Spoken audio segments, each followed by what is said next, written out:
Bonjour. Bonjour. Aujourd'hui, je vais vous apprendre comment faire des sablés au chocolat et à la confiture. Premièrement, l'hygiène.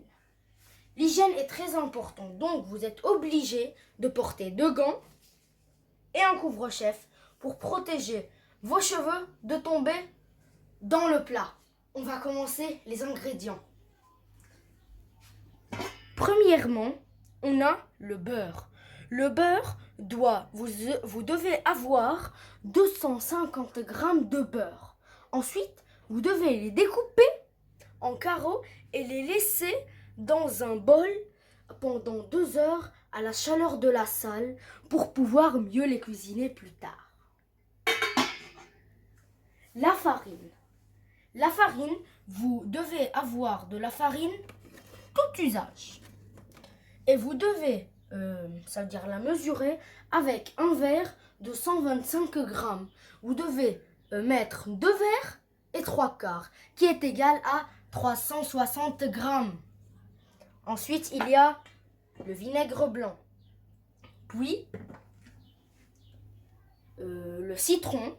Vous aurez besoin de zeste de citron, juste de un seul citron que vous allez râper sur la râpe. Ensuite, il y a l'œuf. Moi, je mets le citron et l'œuf sur une couverture bleue qui les empêche de tomber. Ensuite, il y a la vanille. Il y a le sucre en poudre. Le sucre en poudre, vous devez avoir 150 grammes de sucre en poudre. Et si vous n'avez pas de sucre en poudre, ce n'est pas grave. Vous pouvez les mettre dans le moulinex et vous aurez du sucre en poudre. Ensuite, il y a le cacao. 25 grammes de cacao. Ah oui, et pour le sucre, 150 grammes, c'est un verre et moins de un quart. Ensuite, on passe au chocolat.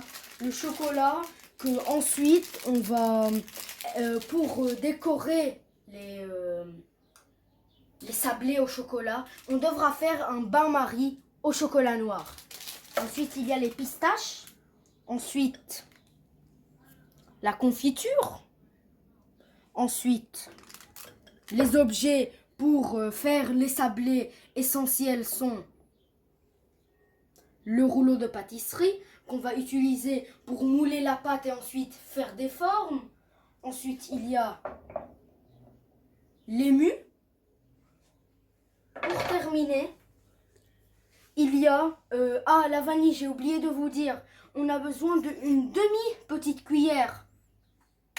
Et pour terminer, il y a les formes. Les formes, vous n'êtes pas obligé d'avoir des formes comme nous, des animaux ou des objets du quotidien. Vous pouvez avoir n'importe quelle forme, ça marche. Maintenant, on va passer au mélange pour faire les sablés. Première étape, le zeste.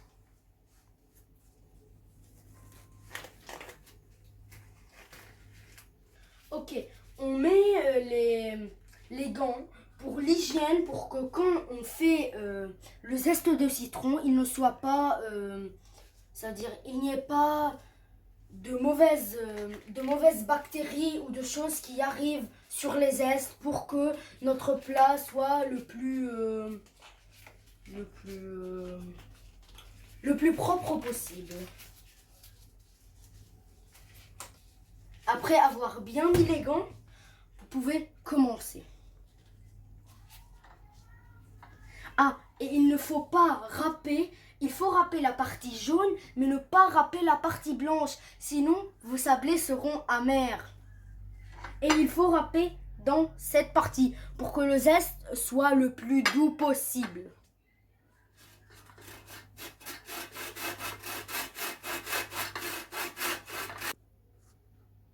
Ok, maintenant j'ai terminé de râper le citron sur la râpe et maintenant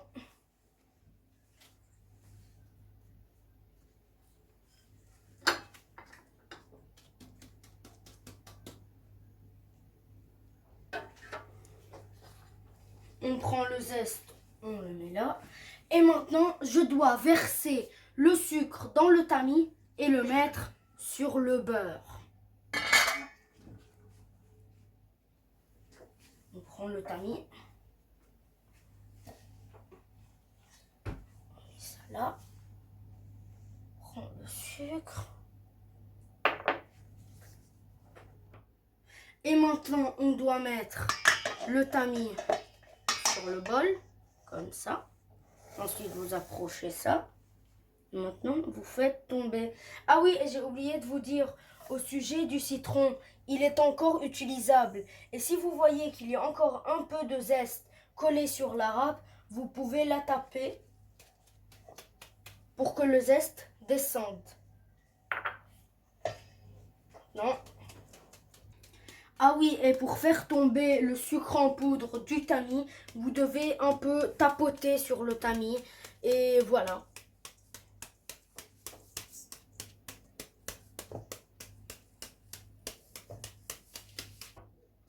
Maintenant, c'est au tour de l'œuf.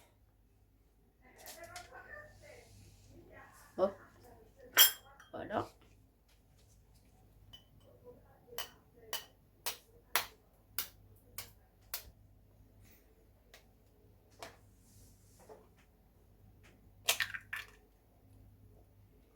Voilà. Ensuite, je mets l'œuf. Ensuite, on a besoin d'une goutte de vinaigre. Puis, une pincée de poudre de vanille. Ensuite, le zeste de citron. Désolé pour le mot en arabe.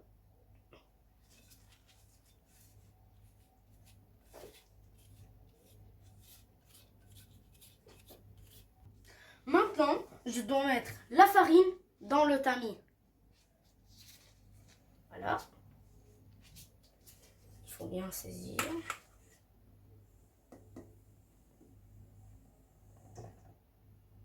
Voilà. Ensuite, il faut tapoter sur le tamis pour que la farine tombe elle aussi sur le mélange. Voilà, je suis presque à la fin de la farine que j'ai mis dans le tamis et que je suis en train de faire tomber. Voilà. C'est bientôt fini. Après ça, je vais mélanger tous les ingrédients ensemble. Voilà. C'est bientôt fini. Voilà. Maintenant, je dois commencer à mélanger.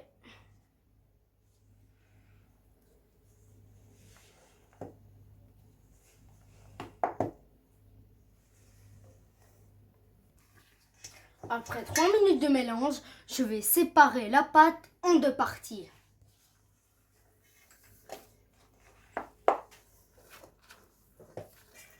Voilà.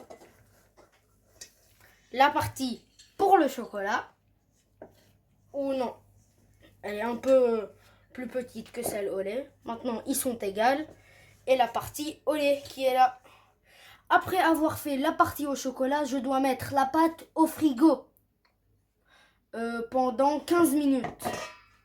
Ok, donc maintenant, on a mis la deuxième partie qui doit être au lait dans le frigo. Maintenant, on va mettre le cacao sur la deuxième partie.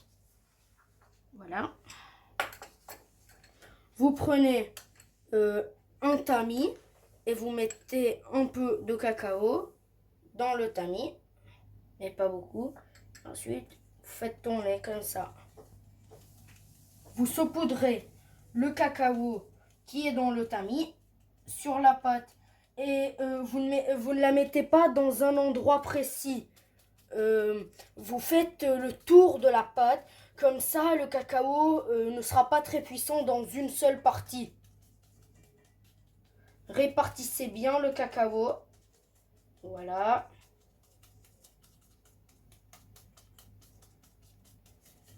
Ça.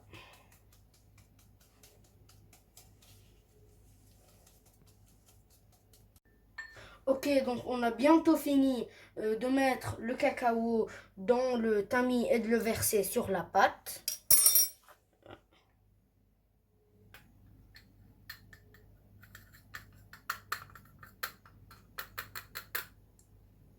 Ensuite,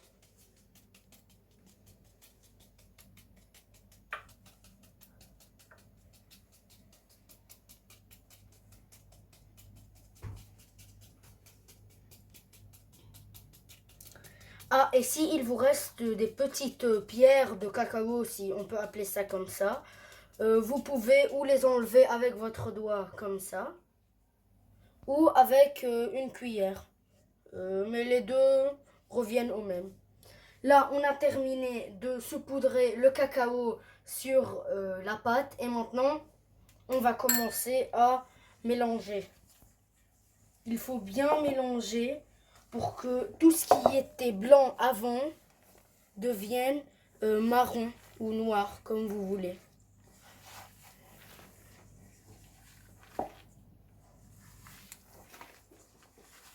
Ah, enfin, après 5 minutes de mélange, on a terminé. Voilà, regardez. C'est magnifique. Maintenant, on doit aussi mettre ça 15 minutes au frigo et après, on va passer au moulage de la pâte. Des deux pâtes, pardon. C'est parti. Pendant les 15 minutes où la pâte est au frigo, vous allez nettoyer la partie ici et changer de gants. Les 15 minutes sont passées, on retire la pâte, on doit prendre la pâte, ça, elle va être dure après 15 minutes au frigo, voilà. Ensuite, ça là, vous mettez la pâte ici, prenez votre rouleau et vous commencez. Vous devez faire tourner le rouleau dans toutes les directions pour que la pâte soit bien de côté, en longueur, de ce côté, de tous les côtés possibles. Aller et retour. Voilà. Où vous voyez, et si vous avez besoin d'une aide, appelez un adulte ou quelqu'un qui s'y connaît en cuisine. Si vous trouvez que la pâte colle au rouleau de pâtisserie, ajoutez un peu de farine. Et si vous trouvez que c'est toujours un peu trop dur, appelez l'aide d'un adulte. Moi, j'ai appelé ma maman. Et il faut qu'elle ait un minimum d'épaisseur pour pouvoir faire les formes et qu'il ne colle pas. On est reparti. Ceux-ci sont les petits fours que ma maman a fait. Et moi, c'est à mon tour, je m'apprête à faire les petits fours. Voilà. On va mettre ici une étoile. Ici un poisson. Là un canard. Et là un arbre. Et on appuie. Voilà. Vous savez quoi? L'arbre, on va un peu le bouger. On va le mettre ici. Ce sera mieux.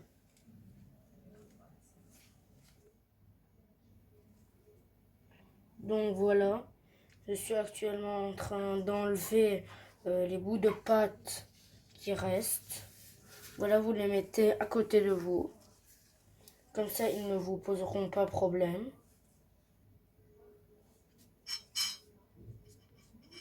Voilà. Il faut être très précis. Il ne faut pas mal faire ou sinon le sablé ne va pas être bien. Et voilà, j'ai enfin terminé.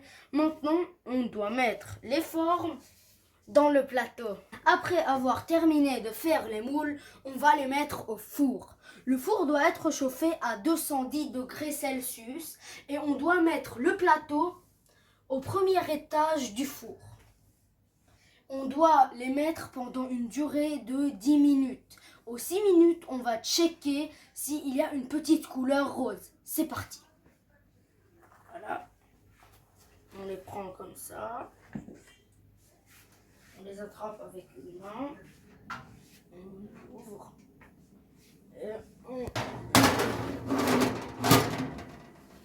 Et maintenant, on n'a plus qu'à attendre pendant 10 minutes. C'est parti.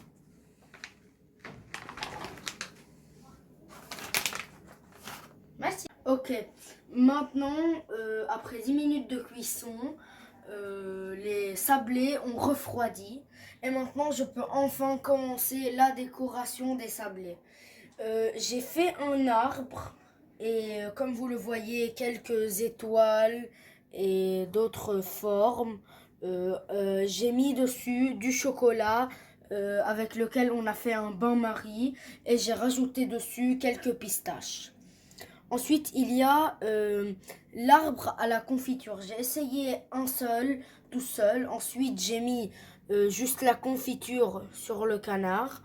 Et je m'apprête à mettre le canard. Et il y a le poisson que je vais faire avec vous pour vous apprendre comment on le fait. Donc, on va rajouter le canard. Attendez. Voilà. Ensuite, vous prenez un peu de confiture. Vous le mettez comme ça sur le poisson. Vous le tenez. Ou sur n'importe quelle forme aussi.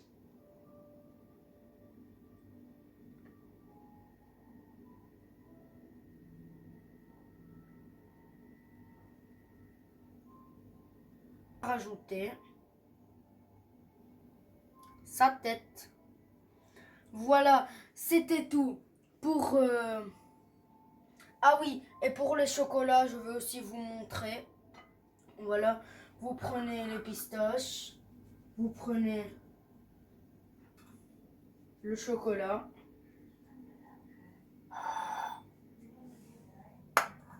Voilà. Ensuite, vous approchez, prenez un peu de chocolat.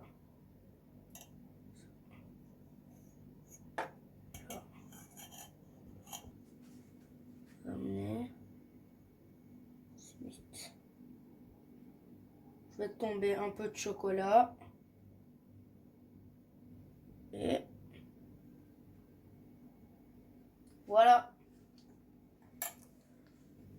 Voilà comment on fait. Ensuite, vous pouvez ramener les pistaches.